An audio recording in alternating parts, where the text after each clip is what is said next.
চিংড়ি মাছের মালাইকারি অনেকে অনেক পদ্ধতিতেই খেয়েছেন। আজ আমি আপনাদেরকে দেখাবো খুবই সহজ পদ্ধতিতে আর খুব অল্প টাইমে চিংড়ি মাছের মালাইকারি। চলুন দেখি তাহলে। প্রথমেই নারকেলকে খুব ভালো করে কুড়িয়ে নিতে হবে। তারপর চিংড়ি মাছগুলোকে ভালো করে বেছে ধুয়ে রাখতে হবে।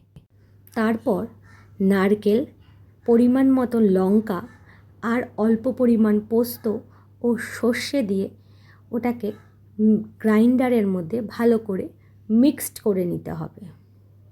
এরপর কড়াইতে তেল দিয়ে তার মধ্যে মিক্সড করে রাখা মশলা, অল্প পরিমাণ জল আর মাছ, হলুদ আর পরিমাণ মতো নুন দিয়ে ওটাকে ভালো করে মিশিয়ে নিতে হবে। মাছগুলোকে কিন্তু আমরা না ভেজেই রান্না করব।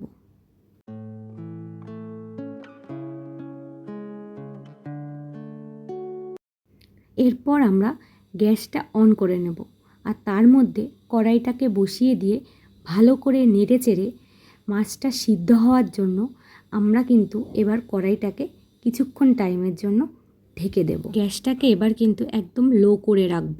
তারপর 15 থেকে 20 মিনিট পর ঢাকনাটা তুলে দেখব যে মাছগুলো ভালো করে সিদ্ধ হয়েছে কিনা।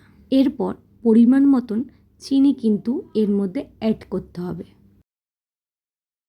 জলটা কিন্তু প্রায় টেনেই গেছে আর রেডি হয়ে যাচ্ছে কিন্তু আমাদের মালাইকারি। রেডি কিন্তু আমাদের চিংড়ি মাছের মালাইকারি। দেখতে যেমন সুন্দর, খেতেও কিন্তু তেমনই সুন্দর হয়েছিল। তাই একবার কিন্তু বাড়িতে চেষ্টা করে দেখতেই পারেন।